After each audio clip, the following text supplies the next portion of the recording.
Welcome to genic education. हम लोगों ने अभी तक देख लिया था सिस्टम मॉडलिंग वगैरह, और उसमें हम लोग देखे थे इलेक्ट्रिकल सिस्टम, मैकेनिकल सिस्टम, दोनों का हम लोग देखे थे वेरियस एलिमेंट का कैसे मॉडलिंग किया जाता है। उसके बाद हम लोग कुछ एनालॉगस सिस्टम के बारे में देखा था, जिसमें वोल्टेज फोर्स वोल्टेज एनालॉजी देखे थे, फोर्स करंट एनालॉजी के बारे में देखे थे, और उसमें हम लोग टेबल क्रिएट किए थे। दो टेबल आपको देखे होंगे आप लोग अच्छे से उसमें, और मैंने कंपेयर किया था इलेक्ट्रिकल और मैकेनिकल सिस्टम में, जैसे फोर्स किसके एनालॉजी है, वोल्टेज के, करंट किसके एनालॉजी है, वो सारा चीज हम लोग वहां पे देखे थे, अच्छे से कंपेयर किया था दोनों चीज को। कि आप लोग वहां पे फिर आप लोग उसको अच्छे से नोट किए होंगे, इतना मैं आपको एक्सपेक्ट करके चल रहा हूँ। और क्वेश्चन भी आ सकते हैं, जैसे एनालॉजी किसकी, अगर स्प्रिंग कांस्टेंट किसके एनालॉजी है या टॉर्क किसके एनालॉजी है, तो ये डिफरेंट क्वेश्चंस आ सकते हैं आपके ऊपर। तो आप उसको अच्छे से नोट कीजिएगा और अच्छे से टेबल को ध्यान में रखिएगा। टेबल क्या, उसको नॉर्मल सा इक्वेशन रहता है, वो इक्वेशन को ध्यान में रखिएगा, आपको आसानी से याद रहे हो जाएगा कोई भी। ठीक है, तो आज हम लोग इस लेक्चर में पढ़ने वाले हैं सेंसिटिविटी, फाइनल वैल्यू थ्योरम और इनिशियल वैल्यू थ्योरम, तीनों हम लोग यहाँ पे कवर करेंगे और तीनों इंपॉर्टेंट है। तो सेंसिटिविटी अगर हम लोग स्टार्ट करते हैं, सेंसिटिविटी टॉपिक डालिएगा सेंसिटिविटी। तो सेंसिटिविटी अगर हम लोग स्टार्ट करते हैं, तो सेंसिटिविटी पहले हम लोग अगर डे टू डे लाइफ में देखें, तो अगर हम किसी लड़के को बोलते हैं या कोई आदमी को बोलते हैं कि ये लड़का बहुत सेंसिटिव है, ये लड़का मतलब कम सेंसिटिव है, इसका मतलब क्या समझते हैं आप लोग? कहने का मतलब आप क्या समझते हैं? कहने का मतलब ये है कि अगर वो लड़का बहुत ज्यादा सेंसिटिव है, मतलब क्या मतलब ये है कि उसको अगर आसपास के अगर कुछ भी चेंजेस होता है या उसके अंदर चेंजेस होता है, कुछ भी अगर चेंजेस हो रहा है या आसपास के इन्वायरमेंटल में चेंज हो रहा है, तो उस लड़के को तुरंत अफेक्ट होता है। सेंसिटिविटी का मतलब यही होता है कि उस लड़के को तुरंत अफेक्ट हो रहा है। लेकिन जो लड़के लेस सेंसिटिव होते हैं, उसको क्या होता है कि अगर तुरंत इन्वायरमेंट भी चेंज हो रहा है या उसके अंदर कुछ भी चेंजेस हो रहे हैं, तो तुरंत उसको अफेक्ट नहीं होता है। तो ये डिफरेंस होता है। हम लोग कहते हैं कि लेस सेंसिटिव है और ये हाईली सेंसिटिव है, मतलब हल्का भी उसको इन्वायरमेंट चेंज हो जाएगा, फीवर आ जाएगा, बुखार हो जाता है, ऐसा हो जाता है, कुछ छोटा से बात में बहुत ज्यादा मतलब एंग्री हो जाता है, इमोशंस हो जाना, तो उससे थोड़ा सा सेंसिटिव बॉय का थोड़ा सा वो नेचर होता है। क्लियर है? तो हम लोग भी सेम कंडीशन सोचिए, अगर चेंजेस आता है तो जिस तरह ह्यूमन चेंज होता है, ह्यूमन का नेचर चेंज हो जाता है या ह्यूमन का परफॉर्मेंस चेंज हो जाता है, उसी तरह सिस्टम भी एक तरह से वहां भी आप उसको कोरिलेट करेंगे तो सिस्टम में भी सेम कंडीशन होता है। सिस्टम में भी अगर उसके parameters as well as input अगर हम लोग चेंज करते हैं, तो सिस्टम का जो रेस्पॉन्स है या परफॉर्मेंस है वो भी चेंज हो जाता है। कहने का मतलब ये हुआ। तो सेंसिटिविटी का मतलब यहाँ पे यही है कि सेंसिटिविटी जो है किसी भी सिस्टम का उसके पैरामीटर्स और उसके इनपुट पे डिपेंड करते हैं। क्लियर है? तो सेंसिटिविटी जो है किस पे डिपेंड करता है? पहला तो उसका इनपुट पे, इनपुट्स, और सेकेंड जो है पैरामीटर्स पे। क्लियर है? तो अगर इनपुट चेंज होता है तो उसके आउटपुट या रेस्पॉन्स, उसके परफॉर्मेंस में भी चेंजेस होता है कि नहीं? कोई भी इनपुट अगर इनपुट दिए तो उसका परफॉर्मेंस में भी चेंज होगा। उसी तरह अगर पैरामीटर वेरिएशन होगा, जैसे गेन चेंज हो गया, फॉरवर्ड पाथ गेन चेंज हुआ, फीडबैक पाथ गेन चेंज होता है, तो उसके भी परफॉर्मेंस में चेंजेस होते हैं। क्लियर है? तो ये दोनों इंपॉर्टेंट है। अगर इनपुट चेंज करेंगे और पैरामीटर चेंज करेंगे तो सिस्टम का जो परफॉर्मेंस चेंज होता है वही होता है सेंसिटिविटी। तो सेंसिटिविटी यहाँ पे दो तरह से डिफाइन होता है, सेंसिटिविटी ड्यू टू इनपुट और sensitivity due to variation in parameters. Variation in parameters के चलते सेंसिटिविटी भी चेंज होता है। ठीक है? परफॉर्मेंस। तो यहाँ पे अगर हम डिफाइन करें किसी भी सेंसिटिविटी टर्म को, तो सेंसिटिविटी में क्या होता है, जैसे कि अगर एक कोई सिस्टम है ए है और वो अगर फंक्शन है किसी बी का, यहाँ कहने का मतलब है कि ए कोई अगर सिस्टम है और बी जो है मतलब ए जो है डिपेंड कर रहा है बी पे और बी इंडिपेंडेंट सिस्टम है। ठीक है? तो अगर हम सेंसिटिविटी ऑफ ए लिखें, sensitivity of A with respect to किससे? टू बी से। बी के रिस्पेक्ट में देखें, दैट इज इक्वल टू क्या होता है? S A B. यही तो होता है। मतलब यहां पे अगर बी पे चेंजेस होता है, इसे कहने का मतलब बी में अगर कुछ भी चेंज होगा तो ए भी चेंज होगा। इसका मतलब कहने का मतलब ये हुआ कि बी, क्योंकि ए जो है इस पे डिपेंड कर रहा है। ठीक है? तो इसका जो डेफिनेशन होता है that is equal to del A by A divided by del B by B. Clear है? इसका मतलब यह हुआ कि अगर बी में कोई चेंजेस होता है, इसका मतलब हो गया परसेंटेज चेंज। इसका मतलब हो गया percentage change in A divide by percentage change in B. ठीक है, तो इसका मतलब क्या हुआ, अगर बी में कोई चेंजेस आ रहा है, सेंसिटिविटी का मतलब यही हुआ, सेंसिटिविटी ऑफ ए जो है निकाला है, सिस्टम का निकाल रहे हैं, तो उसका मतलब क्या हुआ कि परसेंटेज चेंज इन बी, जो बी में चेंजेस हो रहा है उसके हिसाब से ए में कितना चेंजेस हो रहा है, उस सिस्टम के ए में क्या चेंजेस हुआ। यही है सेंसिटिविटी का बेसिक डेफिनेशन अगर हम देखें तो, that is del A by A divide by del B by B. तो जो भी चेंजेस हो रहा है बी में, या तो उसके पैरामीटर्स में बी में चेंज हो रहा है, तो ए में क्या इफेक्ट होगा। ठीक है, तो अगर हम इसको डिफाइन करें अब सिस्टम में, क्लोज लूप सिस्टम में अगर आए, अगर हम क्लोज लूप सिस्टम में देखें, क्लोज लूप सिस्टम में देखते हैं, तो क्लोज लूप सिस्टम में देखते हैं, क्लोज लूप सिस्टम। तो जैसे कि क्या होता है अगर हम नेगेटिव फीडबैक सिस्टम ले, ये प्लस ये माइनस, ये आर ऑफ एस है और यहाँ पे ये जी ऑफ एस है, फॉरवर्ड पाथ गेन है, और ये आउटपुट दे रहा है, और यहाँ पे ये फीडबैक पाथ गेन होता है। ये सब आपको पता ही होगा क्या बोलना चाह रहे हैं यहाँ पे, क्लियर है। और ये सी ऑफ एस होता है। तो इसका ट्रांसफर फंक्शन क्या होगा, नेगेटिव फीडबैक है तो ट्रांसफर फंक्शन क्या होता है, हम लोग जानते हैं क्या होता है, C of S by R of S, यही तो होता है ना, और that is equal to G by 1 plus G H, यही होता है ना। अगर एस दे दे तो कोई दिक्कत नहीं, एस भी दे सकते हैं, यही होता है। तो ये ट्रांसफर फंक्शन है। अब इसमें जो है यहाँ पे आपको क्या देखने को मिल रहा है, इससे क्या पता चल रहा है, ट्रांसफर फंक्शन जो है, तो ट्रांसफर फंक्शन जो है किसका फंक्शन है, फंक्शन ऑफ यहाँ पे जी दिख रहा है और एच का दिख रहा है कि नहीं। ट्रांसफर फंक्शन किस पे डिपेंड कर रहा है, जी पे डिपेंड कर रहा है और एच पे भी डिपेंड कर रहा है। जैसे यहाँ पे लिखा था मैंने, ए जो है फंक्शन ऑफ बी, ठीक है, तो यहाँ पे जो अफेक्ट करेगा इस सिस्टम को अफेक्ट करेगा, ट्रांसफर फंक्शन को जो अफेक्ट करेगा, कौन अफेक्ट करेगा, एक फॉरवर्ड पाथ गेन और एक फीडबैक पाथ गेन, क्लियर है। तो यहाँ पे हम लोग देखते हैं sensitivity of transfer function with forward path gain, with respect to forward path gain. तो पहला लिखते हैं सेंसिटिविटी, लिखिएगा अच्छे से, sensitivity of transfer function with respect to जी।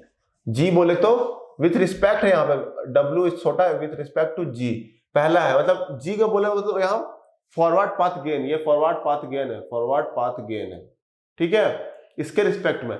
तो यहां पे कैसे निकालेंगे, तो उसका फॉर्मूला आपको तो पता ही है, लिखा दिया था, S T G that is equal to क्या होता है, यही होता है ना, डॉल जी बाई जी, ये होता है कि नहीं, आपको क्लियर है। अब इसको अगर हम अरेंज करें फिर से, तो ये क्या होगा, जी बाई टी और del del T by del G, यही होता है।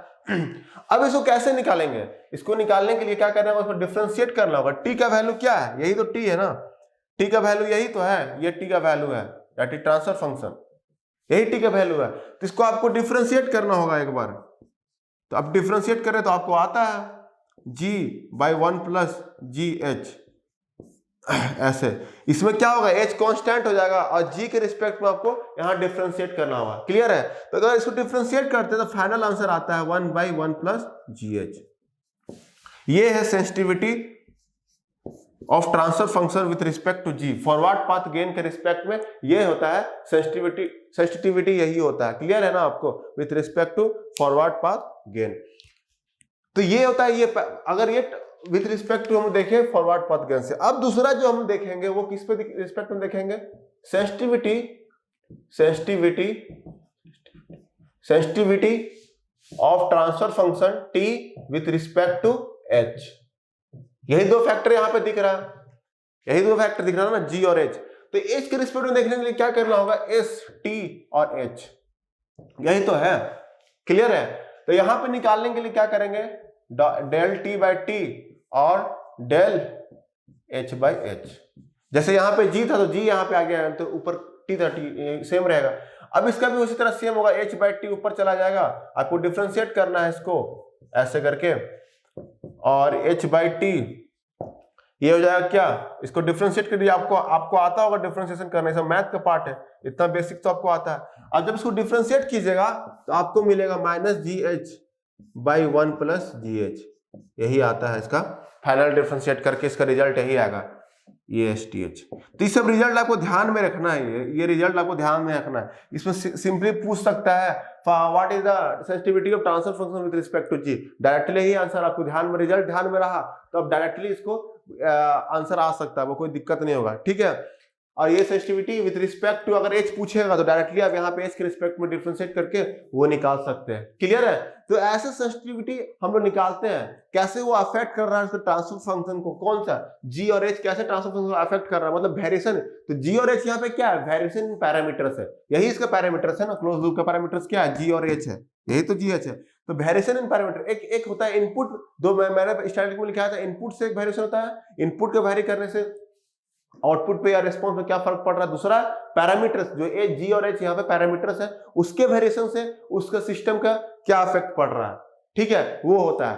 तो क्लियर है यहाँ पे। तो ये था आपका, ये किसके लिए था, क्लोज लूप सिस्टम के लिए था। मैंने यहाँ क्लोज लूप सिस्टम का आपको बता दिया। अब यहाँ पे आपको नोट पॉइंट ये लिखना है, नोट पॉइंट ये लिखना है कि यहाँ पे नोट पॉइंट आप लिखे, आप खुद से लिखे यहाँ पे नोट पॉइंट। क्या करता है कि फीडबैक जो है आप लिखिए, feedback decreases the sensitivity of the closed system. Closed loop system में क्या होता है कि फीडबैक जैसे ही ऐड होता है, फीडबैक जैसे ही ऐड करते हैं, क्योंकि देखिए यहाँ पे अगर डिक्रीज, कैसे डिक्रीज करता है, क्योंकि देखिए यहाँ पे अगर हम लोग इसका निकालें, यहाँ पे रब करते हैं, ओपन सिस्टम का निकालते हैं, देखिए ओपन, अगर ओपन सिस्टम का निकाले, ओपन लूप सिस्टम का, यहाँ पे देखिएगा ओपन लूप सिस्टम का, ओपन लूप सिस्टम का निकालेंगे तो क्या होगा, यहाँ पे देखिए ये G ऑफ S है और यहाँ पे R ऑफ S है और ये है C ऑफ S, क्लियर है। अब इसका हमको ट्रांसफर फंक्शन क्या होता है, transfer function simply G of S ही तो होता है यहाँ पे। और इसका सेंसिटिविटी की बात करेंगे हम लोग, इसका सेंसिटिविटी की बात करेंगे। अभी यहाँ पे पैरामीटर खाली क्या है, G है, तो ट्रांसफर फंक्शन खाली फंक्शन ऑफ G है कि नहीं। इसमें एक क्या था, इसमें फीडबैक एक एक्स्ट्रा ऐड किया हुआ था। तो यहाँ पे जो सेंसिटिविटी आएगा, यहाँ पे 1 आएगा, सीधा 1 आएगा, क्लियर है। सेंसिटिविटी का इसका क्या वैल्यू आएगा, 1 आएगा। क्या है, देखिए कैसे आएगा, ये भी देख लीजिए कैसे आता है। यहाँ पे देखिए ST ऑफ G है तो क्या होगा, डेल T बाई T और divide by del G by G, यही तो होता है ना। इसका होता है G बाई T और यहाँ पे del T by del G, clear है। T का वैल्यू क्या है, G है, तो यहाँ पुट कर दीजिए, यहाँ पे तो G, तो डेल G बाई G हो जाएगा, तो इसका वैल्यू तो 1 हो जाएगा, इसका वैल्यू 1 हो गया, ये भी दोनों बराबर है, तो इसका वैल्यू क्या आ गया, 1 आ गया। आया कि नहीं, क्लियर है कि नहीं, यहाँ पे 1 आप लोग समझ आ रहा है कि नहीं। तो यहाँ पे 1 है उसका वैल्यू। लेकिन जब यहाँ पे देखें, जब क्लोज लूप सिस्टम लगाए, क्लोज लूप सिस्टम में देखें क्या दिखा, STG का 1/1 प्लस GH, मतलब ये लेस देन क्या दिख रहा है, लेस देन 1 होगा ही, क्योंकि ये पार्ट तो है, ये पार्ट जो है ग्रेटर देन 1 है, क्लियर है। तो इसका सेंसिटिविटी क्या है, लेस देन 1 है, और इसका सेंसिटिविटी क्या है, 1 है, क्लियर है। तो यहाँ पे से आपको क्या लग रहा है कि जैसे ही फीडबैक ऐड हुआ, इसमें फीडबैक नहीं था, इसलिए इसका सेंसिटिविटी 1 है। लेकिन जैसे ही फीडबैक इसमें ऐड किए हम लोग क्लोज लूप सिस्टम में, तो उसका सेंसिटिविटी डिक्रीज हो गया। इसलिए नोट पॉइंट मैंने लिखाया क्या, कि feedback decreases the sensitivity of the close system, sensitivity को, क्लोज सिस्टम को डिक्रीज करता है, सेंसिटिविटी को। यहां तक क्लियर, कोई डाउट तो बोलिए, ठीक है ना। तो इसलिए हम लोग क्या होता है कि इसका सेंसिटिविटी हाई होता है, मैंने वहां डिफरेंस में भी लिखाया था, एक बार याद है, फर्स्ट लेक्चर में लिखाया था कि इसका सेंसिटिविटी हाई होता है, इसका सेंसिटिविटी लो होता है। इसका डिफरेंस ये भी आपका लिखाया था, यहाँ पे आपका प्रूफ हो गया। क्योंकि इसका, इसलिए जब भी कोई डिस्टर्बेंस होता है ओपन लूप सिस्टम में, जब भी डिस्टर्बेंस होता है, इसका सेंसिटिविटी इतना लो है, इतना हाई होता है कि तुरंत उसके अफेक्ट करता है परफॉर्मेंस को, या तो आउटपुट को, हमको परफॉर्मेंस को, डिजायर आउटपुट को अफेक्ट करता है, इसलिए एक्यूरेसी इसमें लो होता है। क्लियर है, अब समझ आ रहा है कि वहां पे जो मैंने लिखाया था कि highly sensitive to the external disturbance से हाईली सेंसिटिव होता है। क्यों होता है वो लिखाया था मैंने, इसलिए लिखाया था क्योंकि इसका सेंसिटिविटी बहुत हाई होता है, जिसके कारण क्या होता है, जैसे डिस्टर्बेंस आता है तो तुरंत उसका परफॉर्मेंस को अफेक्ट करता है। लेकिन इसमें क्या होता है, इसका सेंसिटिविटी लो होने के कारण क्या होता है, इसका सेंसिटिविटी क्या दिख रहा है, लो है, लेस देन 1, उससे कम है। तो जब भी डिस्टर्बेंस आता है तो उसको अफेक्ट नहीं कर पाता, क्योंकि इसका सेंसिटिविटी बहुत लो होता है। क्लियर है, तो इसलिए सिस्टम परफॉर्मेंस जो है इंप्रूव हो जाता है। इसमें क्लोज लूप सिस्टम में सिस्टम परफॉर्मेंस इंप्रूव हो जाता है, क्योंकि फीडबैक भी ऐड करते हैं, फीडबैक ऐड करने से सेंसिटिविटी लो हो जाता है, और सेंसिटिविटी लो होने के बाद क्या होता है कि कुछ भी डिस्टर्बेंस होता है या सडन चेंजेस होता है तो वो सिस्टम को अफेक्ट नहीं कर पाता है। क्लियर है? तो ये था आपका इंपॉर्टेंट पॉइंट जो रिगार्डिंग सेंसिटिविटी, और आपको इसको ध्यान में रखना है। ठीक है, कोई डाउट तो बताइएगा आप लोग। अच्छे से मैंने यहाँ पे अच्छे से एक्सप्लेन कर रहा हूँ हर चीज को। अगर अच्छा लग रहा हो तो आप बताइएगा हर चीज को, कमेंट कीजिएगा, कमेंट कीजिए आज लोग, बताइए कैसा लग रहा है सर, क्योंकि हमको भी फीडबैक जरूरी है ना, फीडबैक कैसा लग रहा है आप लोग को वो जानना बहुत जरूरी है। ठीक है, तो यहाँ पे और एक पॉइंट और नोट कीजिएगा आप लोग, अगर पॉइंट नोट करना है तो एक पॉइंट और नोट कर सकते हैं कि फॉर लिखिएगा आप लोग खुद, मैं यहाँ पे बता रहा हूँ, for good control system, for good control system, बढ़िया कंट्रोल सिस्टम होने के लिए आप लोग नोट कीजिएगा इस पॉइंट को, for good control system output should be less sensitive, output should be less sensitive with respect to forward path, forward path के रिस्पेक्ट में लेस सेंसिटिव होना चाहिए output, and parameter variation in the system, and parameter variation in the system. ठीक है ना, तो ये for good sensitive के लिए मैं रिपीट कर रहा हूं, for good control system, for good control system output should be less sensitive with respect to forward path, forward path के रिस्पेक्ट में लेस सेंसिटिव होना चाहिए, and parameter variation in the system, and parameter variation in the system. ठीक है, और अगला point लिखिएगा, for good control system, for good control system output should be highly sensitive, output जो है हाईली सेंसिटिव होना चाहिए with respect to input command, with respect to input command. Clear है? तो दो पॉइंट मैंने आपको लिखाया। पहला पॉइंट क्या है कि सेंसिटिविटी, आउटपुट का जो सेंसिटिव होता है, सेंसिटिविटी लो होना चाहिए, low, output sensitivity should be low with respect to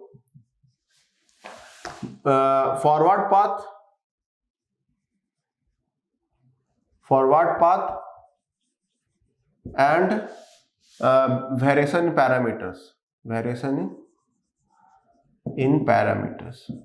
ठीक है, ये पॉइंट नोट कर लीजिएगा। इसका मतलब हुआ कि हल्का भी अगर सिस्टम के अंदर चेंज हो रहा है, मतलब उसका पैरामीटर में चेंज हो रहा है, तो उसमें आउटपुट पे चेंजेस नहीं आना चाहिए, उसका सेंसिटिविटी लो होना चाहिए। मतलब हल्का भी पैरामीटर चेंज कर रहा है तो उसके आउटपुट पे कोई इफेक्ट नहीं पड़ेगा, उसका परफॉर्मेंस पे कोई इफेक्ट नहीं पड़ना चाहिए। कहने का मतलब ये हुआ, तो वही बेस सिस्टम होगा। अगर हल्का भी, अगर बताइए, अगर ये हाई रहेगा, आउटपुट सेंसिटिविटी अगर हाई होता है तो हल्का भी अगर वेरिएशन होगा उसके पैरामीटर में तो उसके आउटपुट को सडनली चेंज हो जाएगा, तो आपको एक स्टेबल और एक्यूरेट रिजल्ट मिल पाएगा क्या? सोच के बताइए आप लोग, नहीं मिल पाएगा। क्योंकि अगर हल्का भी वेरिएशन होता है उसके पैरामीटर में, हल्का भी उसका वेरिएशन होता है उसके पैरामीटर में, तो क्या होगा कि पैरामीटर उसके अंदर होता है ना, पैरामीटर जो भी सिस्टम के अंदर होता है, तो हल्का भी जैसे जी और एच में चेंज होता है, जी मान लीजिए चेंजेस होता है, मतलब फॉरवर्ड पाथ गेन में अगर चेंज हो रहा है तो क्या होगा, सडनली उसका आउटपुट भी चेंज हो जाएगा।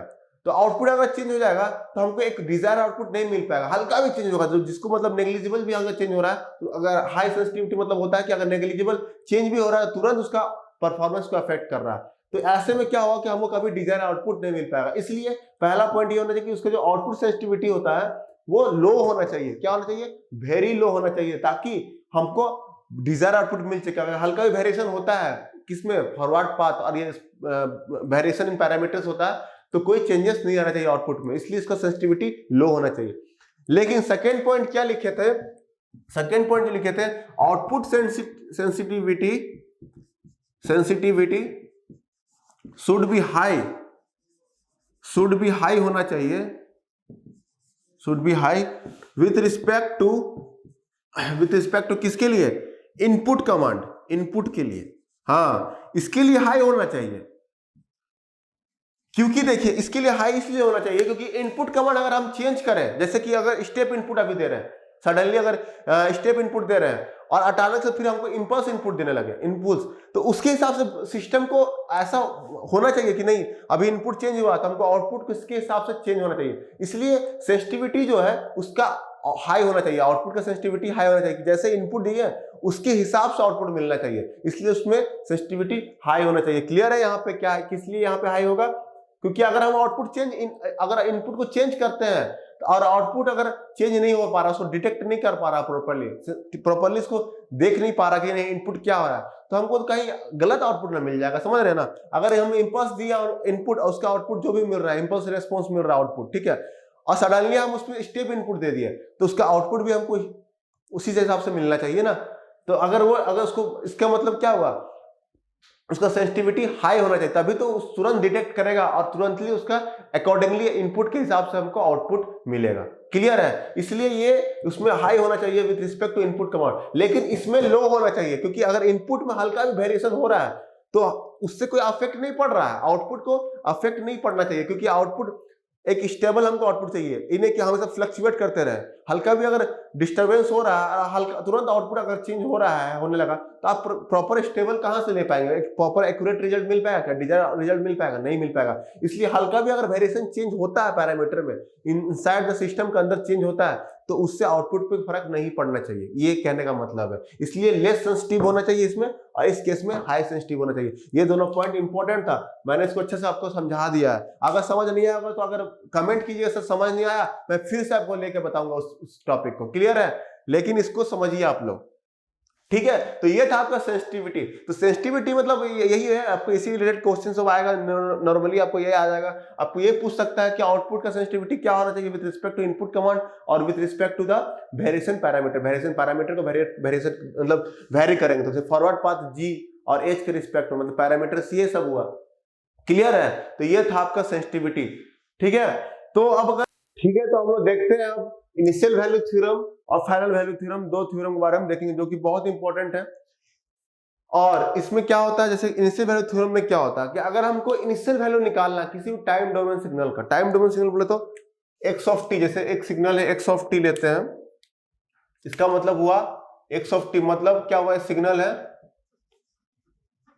ये सिग्नल जो है टाइम से वेरी कर रहा है, इसलिए टाइम डोमेन सिग्नल हो रहा है। ठीक है? ये सिग्नल जो है टाइम पे वेरी कर रहा है, इसलिए ये टाइम डोमेन सिग्नल है। तो अगर हमको इसका इनिशियल वैल्यू निकालना है, इनिशियल वैल्यू बोले तो t टेंड्स टू 0 के लिए, अगर t इक्वल टू 0 के लिए हमको निकालना है, इनिशियल वैल्यू मतलब t इक्वल टू 0 के लिए निकालना है, तो इनिशियल वैल्यू निकालना है तो डायरेक्टली हम इसको निकाल सकते हैं by using the transform domain, मतलब ट्रांसफॉर्म एज डोमेन से हम इसको डायरेक्टली इसको कैलकुलेट कर सकते हैं। मतलब इनिशियल वैल्यू अगर निकालना है तो इसका फॉर्म, इसका डेफिनेशन क्या होता है कि अगर एक एक्स ऑफ टी कोई सिग्नल है, तो एक्स ऑफ टी अगर कोई सिग्नल होता है, जिसका डेफिनेशन यही है, limit t tends to 0 x of t equal to x of 0, और ये इक्वल टू किसका होता है, t टेंड्स टू 0 है तो इसका फ्रीक्वेंसी क्या होगा, इन्फिनिटी होगा ना, 1/0, तो s टेंड्स टू यहाँ पे इन्फिनिटी हो जाता है, और s x ऑफ s ये होता है आपका। डायरेक्टली आप यहाँ से s डोमेन से निकाल सकते हैं, ट्रांसफॉर्म डोमेन से डायरेक्टली आप इनिशियल वैल्यू यहाँ पे कैलकुलेट कर सकते हैं। बोले तो जब t टेंड्स टू 0 होता है, मतलब x ऑफ 0 निकालना है हमको, मतलब इनिशियल वैल्यू थ्योरम पहले क्यों होता है ये तो जानना है ना। इनिशियल वैल्यू थ्योरम इसलिए होता है क्योंकि हमको इनिशियल वैल्यू निकालना है, ये एप्लीकेबल की है हमको। अगर किसी भी सिग्नल का x ऑफ t कोई सिग्नल है, अगर उसको इनिशियल वैल्यू हमको निकालना है, मतलब x ऑफ मतलब एट x इक्वल टू 0 पे हमको निकालना, t इक्वल टू 0 पे हमको निकालना है, तो डायरेक्टली हम उसको इस डोमेन से कैलकुलेट कर सकते हैं by using this initial value theorem से। इसका मतलब यही हुआ। तो इनिशियल वैल्यू थ्योरम क्या है, limit s tends to infinity s x of s। Clear है? तो यहाँ पे ये फॉर्मूला यूज होता है और डायरेक्टली हम इनिशियल वैल्यू किसी भी सिस्टम का इनिशियल वैल्यू निकाल सकते हैं, किसी भी सिग्नल का। तो इनिशियल वैल्यू मतलब बोले तो t इक्वल टू 0 पे टाइम पे, ठीक है? तो t इक्वल टू 0 टाइम पे हमको निकालना है। तो कोई भी जैसे एग्जांपल दिया हुआ है, हाँ इसका लिमिटेशन भी जान लीजिए। इसका लिमिटेशन क्या है, लिमिटेशन इसका क्या है कि x ऑफ s जो है, यहाँ पे x ऑफ s जो है, x ऑफ s कोई पॉलिनोमियल होगा जो कि जिसका न्यूमरेटर कोई सिस्टम होगा या डिनोमिनेटर 2 होगा, ऐसा कुछ होगा। तो इस केस में क्या होगा, जो ऑर्डर है, ऑर्डर ऑफ न्यूमरेटर जो है should be less than order of denominator. समझ में आ रहा है कि नहीं?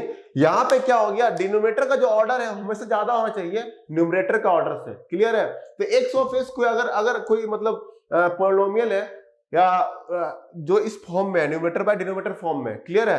तो यहां पे क्या होगा, अगर इसका ऑर्डर ऑफ न्यूमरेटर जो है अगर लेस देन होगा ऑर्डर ऑफ डिनोमिनेटर से, तभी ये इनिशियल वैल्यू थ्योरम एप्लीकेबल है। क्लियर है? जैसे कि अगर हम ले 1/s प्लस 10, तो यहां पे दिख रहा है ऑर्डर बोले तो s, यहाँ पे s टू द पावर 1 है, तो एक ऑर्डर है, तो यहाँ पे तो ऑर्डर 0 है, तो इसका तो वैलिड है ना इस पे, क्योंकि ऑर्डर ऑफ न्यूमरेटर क्या है, जीरो है, कोई ऑर्डर नहीं है, लेकिन डिनोमिनेटर का ऑर्डर क्या है 1 है, तो इसका मतलब क्या होगा, ये जो है इस पे एप्लीकेबल होगा, ये क्या होगा एप्लीकेबल है इनिशियल वैल्यू थ्योरम।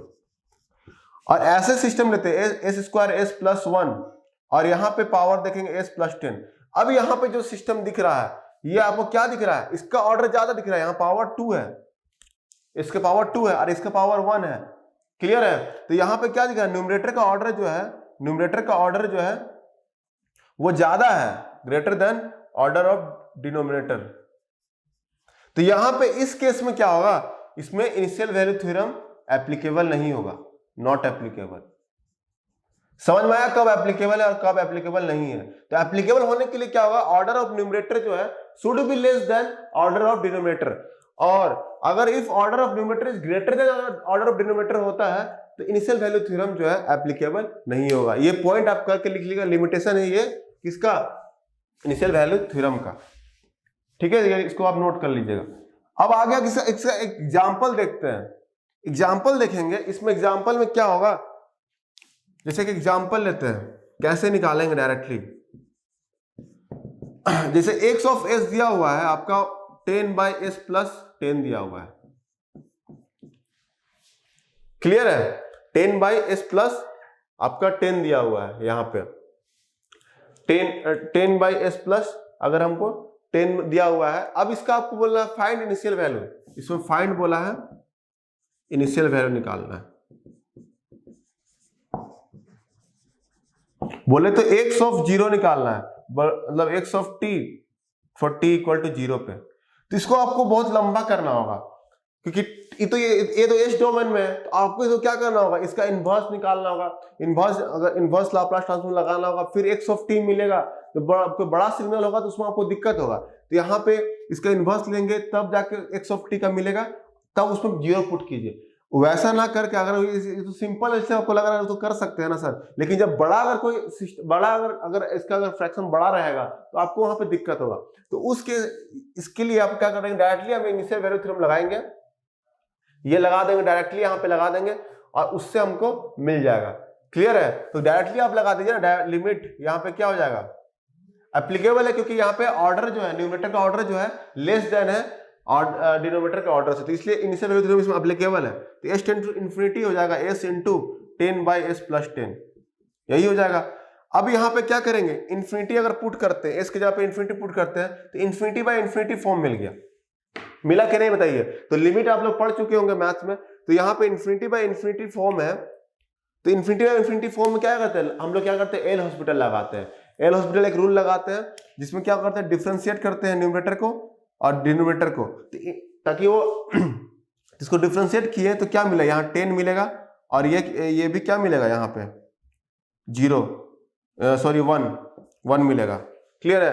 तो इसका जो आएगा आंसर, इनिशियल वैल्यू क्या आ गया, डायरेक्टली 10 मिल जाएगा, मिले कि नहीं, डायरेक्टली हमको क्या मिला 10 मिल गया डायरेक्टली, तो हम डायरेक्टली कैलकुलेट कर सकते हैं फ्रॉम द ट्रांसफॉर्म डोमेन। तो यही इनिशियल वैल्यू थ्योरम है कि अगर हमको इनिशियल वैल्यू निकालना है किसी भी टाइम डोमेन सिग्नल का, directly we can calculate from the transform domain, transform domain से डायरेक्टली हम लोग उसको कैलकुलेट कर सकते हैं, यही है इनिशियल वैल्यू थ्योरम। और लिमिटेशन क्या होता है कि न्यूमरेटर जो होता है, न्यूमरेटर का ऑर्डर जो है must be less than denominator के ऑर्डर से, क्लियर है। तो ये था आपका इनिशियल वैल्यू थ्योरम, और ये जो एप्लीकेबल है सबके लिए एप्लीकेबल है, सारे मतलब सिस्टम के लिए एप्लीकेबल है, बस खाली ये कंडीशन लिमिटेशन जो है वो नहीं होना चाहिए। अब आते हैं फाइनल वैल्यू थ्योरम में। तो फाइनल वैल्यू थ्योरम क्या होता है, किसी सिग्नल का, जैसे एक्स ऑफ टी कोई सिग्नल है, इसका मतलब क्या हुआ कि अगर हमको कोई सिग्नल एक्स ऑफ टी दिया हुआ है, एक्स ऑफ टी कोई सिग्नल दिया हुआ है, अगर हमको फाइनल वैल्यू निकालना है उस सिस्टम का, फाइनल वैल्यू निकालना है उस सिस्टम का, बोले तो फाइनल वैल्यू बोला तो जब t टेंड्स टू इन्फिनिटी, जैसे इनिशियल वैल्यू में t टेंड्स टू 0 होता था, तो फाइनल वैल्यू मतलब t टेंड्स टू इन्फिनिटी, मतलब स्टेडी स्टेट वैल्यू, जब स्टेडी स्टेट रीच कर जाता है सिस्टम उस समय टाइम डोमेन सिग्नल। तो यहाँ पे अगर हमको फाइनल वैल्यू निकालना है किसका, टाइम डोमेन सिग्नल का, डायरेक्टली हम लोग ट्रांसफॉर्म डोमेन से इसमें कैलकुलेट कर सकते हैं, यही होता है फाइनल वैल्यू थ्योरम। इसका डेफिनेशन पे अगर जाते हैं तो ये होता है limit t tends to infinity x of t और x ऑफ ये हो गया x of infinity, this is equal to limit s tends to 0, क्योंकि t टेंड्स टू इन्फिनिटी है तो उसका फ्रीक्वेंसी क्या हो जाएगा 1 बाई इन्फिनिटी 0, ये हो जाएगा, और ये s ऑफ s,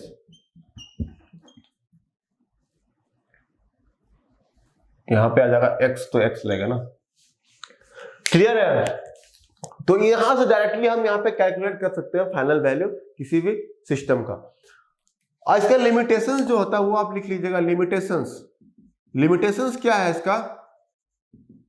लिमिटेशंस ये है एस ऑफ एक्स कोई मिलेगा यहाँ पे, एस ऑफ एक्स भी कोई मिलेगा ना आपको, ये एस ऑफ एक्स यहाँ पे बस एक्स ऑफ एक्स ले लेते थे, यहाँ पे एस ऑफ एक्स का कुछ ऐसा मिलेगा n of S by d of s, ऐसा कुछ फ्रैक्शन टाइप का मिलेगा ना आपको, न्यूमरेटर और डिनोमिनेटर का पॉलिनोमियल मिलेगा। तो इस केस में क्या होता है कि जो डिनोमिनेटर होता है, डिनोमिनेटर का रूट्स बोले तो पोल्स, इसका जो पोल्स होगा, इसका पोल्स मैंने आपको बताया था कैसे जीरो और पोल्स निकालते हैं। इसका जो पोल्स है, इसका अगर पोल्स निकाले, it should be lies on the left hand side, left hand side में ऑफ द एस प्लेन। इस प्लेन के बाएं साइड में लाई करना चाहिए। सारा पोल्स जो इसका निकालेंगे, मतलब डी ऑफ एस को अगर इक्वेट करते हैं जीरो से, डी ऑफ एस को अगर हम लोग जीरो से इक्वेट करते हैं और एस का जो वैल्यू निकलेगा, इसका जो भी वैल्यू निकलेगा वो अगर वैल्यू लेफ्ट हैंड साइड में लाई करता है, बोले तो left hand side of the S plane, अगर left hand side of S plane में अगर लाई कर रहा है तो ही फाइनल वैल्यू थ्योरम एप्लीकेबल है। मतलब कहने का मतलब है अगर कोई सिस्टम स्टेबल है, अगर कहने का मतलब कि पोल्स जो है अगर लेफ्ट हैंड साइड में लाई करता है तो that system is should be stable, वो सिस्टम स्टेबल है। तो मतलब फाइनल वैल्यू थ्योरम जो है, final value theorem is applicable, final value theorem is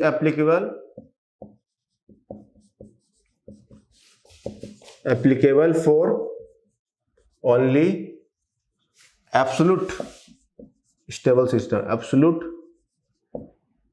stable system. समझ में आ रहा है कि नहीं मैं क्या बताना चाह रहा हूं?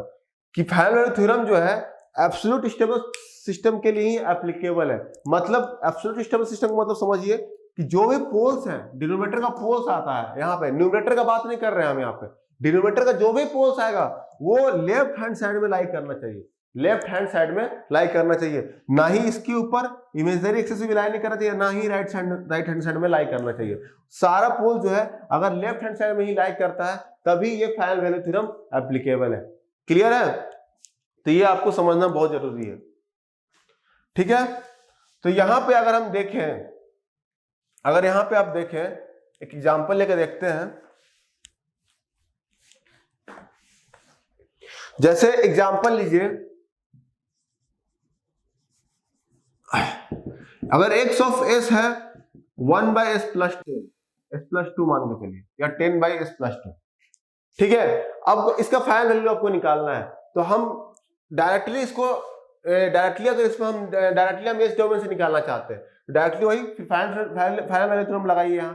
तो फाइनल वैल्यू थ्योरम लगाने के लिए क्या करना होगा? Limit t tends to infinity x of infinity that is equal to limit s tends to 0 s x of s, यही होता है ना।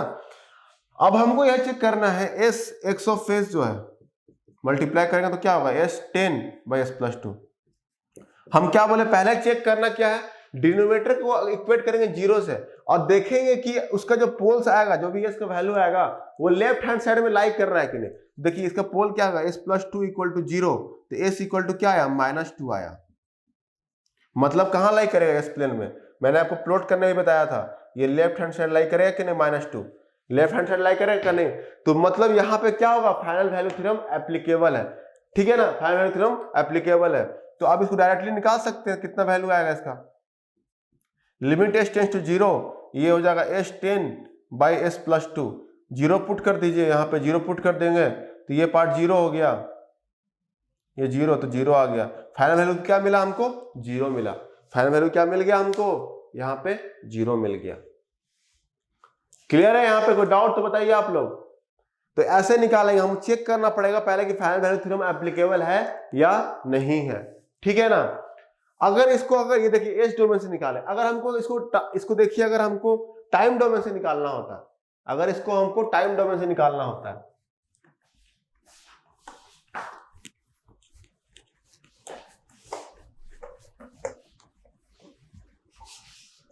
टाइम डोमेन से अगर हम निकालेंगे, देखिए कैसे निकाला जाएगा। टाइम डोमेन से निकालना है तो हम उसको एस डोमेन में नहीं निकालना चाहते, तो क्या होगा, एक्स ऑफ एस दिया हुआ है अपने को कितना, 10/s+2, ठीक है। अब इसका हमको इनवर्स लाप्लास ट्रांसफॉर्म लेना पड़ता। अगर हमको फाइनल वैल्यू थ्योरम नहीं पता होता तो इनवर्स लाप्लास ट्रांसफॉर्म लीजिए।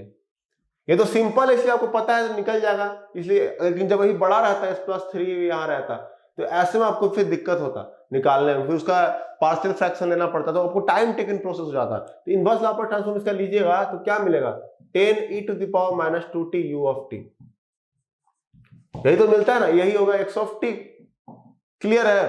तो x(t) यही होगा। और मैंने आपको बताया था अच्छे से कि इसका वेवफॉर्म कैसे बनता है। इसका वेवफॉर्म कैसे बनेगा, डिक्रीजिंग है, वो ऐसे मिलेगा, ऐसे आपको मिलता है, ऐसे करके मिलेगा x(t), ठीक है। और ये टाइम है, ये ऐसे डिक्रीज करता है, ठीक है ना। तो 10e⁻⁻2t u(t) है, तो ऐसे डिक्रीज करेगा। यहाँ पे आपको बताया था वेवफॉर्म कैसे बनता। तो अगर हमको t पे निकालना है, t में निकालना है, यही तो होता है ना फाइनल वैल्यू, t तो t में क्या हो रहा है, वैल्यू 0 हो रहा है, तो इसका वैल्यू क्या हो जाएगा, t में वैल्यू 0 हो जाएगा, तो जो कि मैच कर गया मेरा यहाँ पे। तो ये आप उससे निकालिए या इससे निकालिए, लेकिन वो प्रोसेस जो है ये काफी लंबा होगा, क्योंकि यहाँ पे सिंगल दिया हुआ इसलिए यहाँ पे आसानी से निकल गया। लेकिन यहीं पे अगर हम s+3 ऐड कर देते हैं, s+4 ऐड कर देते हैं, तब आपको दिक्कत हो जाता है। यहाँ पे इस प्रोसेस में निकालना वो काफी लंबा हो जाता, इसलिए हम यहाँ पे फाइनल वैल्यू थ्योरम यूज करते हैं। ये आपको समझ आया कि नहीं, क्लियरली हमको बताइए पहले। तो ये था फाइनल वैल्यू थ्योरम को कैसे कैलकुलेशन किया जाता है, वो यहाँ पे हम लोग देख लिए। अब यहाँ पे देखिए, अगर कोई एक और एग्जांपल लेता हूं मैं। अब यहां पे देखिए, एग्जांपल एक और ले रहा हूं। ये x ऑफ s है, 1/s-2 दिया हुआ है। इसमें फाइनल इसका इनिशियल वैल्यू भी निकालना है और फाइनल वैल्यू भी आपको निकालना है, ठीक है। फाइंड इनिशियल वैल्यू बोले तो x ऑफ 0 निकालना है और x ऑफ इन्फिनिटी निकालना है। तो एक क्या तो उसको लाप्लास ट्रांसफॉर्म इनवर्स लेके इसका निकाल सकते हैं, दूसरा जो है इनिशियल वैल्यू और फाइनल वैल्यू थ्योरम लगा सकते हैं। तो पहले अगर इनिशियल वैल्यू लगाते हैं, पहला क्या है, इनिशियल वैल्यू लगाते हैं, इनिशियल वैल्यू थ्योरम, ठीक है। इनिशियल थ्योरम लगाएंगे तो क्या होता है, limit x tends to 0 x of t equal to limit s tends to infinity s x of s, यही होता है ना। तो s इंटू 1/s-2। अब इसमें इंफिनिटी पुट कर दीजिए, आप इंफिनिटी पुट कीजिएगा तो ये भी इंफिनिटी हो गया ना। तो इंफिनिटी बाय इंफिनिटी फॉर्म क्या होता है, इनडिटरमिनेंट फॉर्म होता है। इनडिटरमिनेंट फॉर्म में क्या करते हैं, हम एल हॉस्पिटल लगाते हैं, एल हॉस्पिटल लगा करके उसका इनिशियल वैल्यू निकालते हैं। इसका इनिशियल वैल्यू क्या मिल जाएगा, 1 निकलेगा। आप देख लीजिएगा, इसका इनिशियल वैल्यू 1 आएगा। और दूसरा क्या निकालेंगे, फाइनल वैल्यू थ्योरम। तो फाइनल वैल्यू थ्योरम लगाने के लिए पहले क्या करते हैं, एप्लीकेबल चेक करते हैं कि एप्लीकेबल है भी कि नहीं। यहां तो पता चल गया, यहां तो डायरेक्टली देखें कि ऑर्डर जो है न्यूमरेटर का वो कम है डिनोमिनेटर्स के, इसलिए यहाँ पर directly initial value theorem applicable है। लेकिन फाइनल वैल्यू थ्योरम में यहाँ पर चेक करना होगा कि इसका डिनोमिनेटर क्या है। तो s ऑफ x इसका क्या होगा, s/s-2। तो डिनोमिनेटर का 0 कर देंगे, s-2 तो इक्वल टू 0, तो s इक्वल टू 2 आ गया यहाँ पे। मतलब किधर राइट लाई कर रहा है, ये लाई कर रहा है आपका राइट हैंड साइड लाई कर रहा है ना, राइट हैंड साइड में।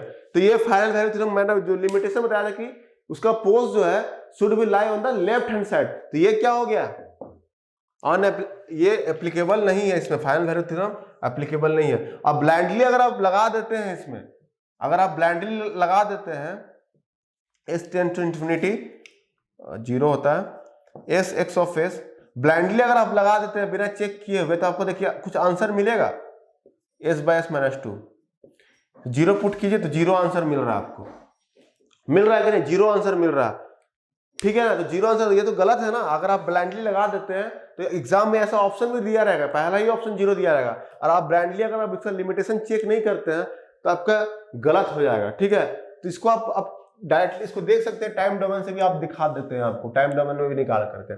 तो फाइनल वैल्यू थ्योरम और इनिशियल वैल्यू थ्योरम को पहले लिमिटेशन चेक कीजिए, एप्लीकेबल है कि नहीं है, उसके बाद आप यहाँ पे डिसाइड करेंगे कि आप लगाना है कि नहीं लगाना है।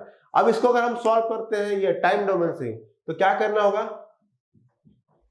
1/s - 2, इसका इनवर्स लाप्लास ट्रांसफॉर्म लीजिए, इनवर्स लाप्लास ट्रांसफॉर्म। तो ये क्या हो जाएगा, x of t this is equal to -2 है, तो क्या हो जाएगा e⁻²t u ऑफ t। यही होता है ना, बताइए आप लोग। अब इसका अगर हम वेवफॉर्म बनाते हैं, इसका वेवफॉर्म बनाते हैं, तो ये कुछ ऐसा बनेगा, बनेगा कि नहीं? आप, मैं हर चीज बताया हुआ हूं उस समय, लेक्चर 2 में बताया हुआ हूं।